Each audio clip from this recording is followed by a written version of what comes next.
Si Tandang Selong umampon kay Basilio sa gubat ay matanda na. Ang ama ng dalagang si Lucia, si Cabezang Tales, na anak ni Tandang Selo ay isa ng kabesa de barangay. Yumaman ito dahil sa tiyaga. Nakisama muna sa isang namumuhunan sa bukid.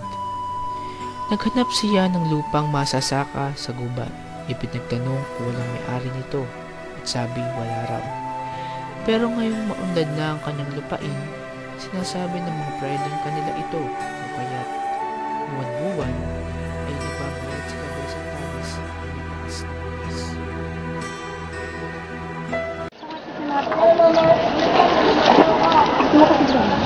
Ama, kailangan na naman natin ng 30 piso para sa buwis ng ating lupa. Magpabaya ka na, anak. Ngunit ama, akin ang lupa ito. Ako nagpayaman dito. Hayaan mo lang, kaysa mas malaki pa ang iyong bayaran.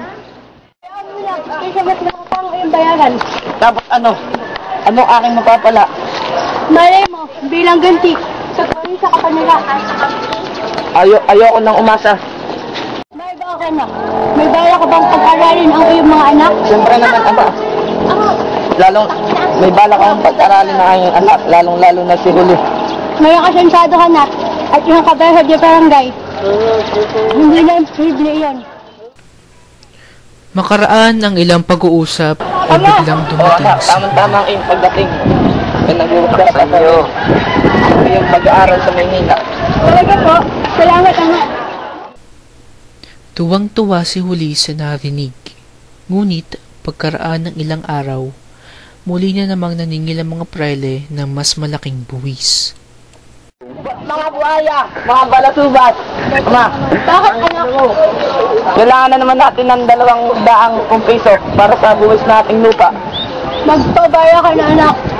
Sadyang ganyan, marami talaga akong mag-anak ng mga buwaya. Hindi ama, kalaban ako.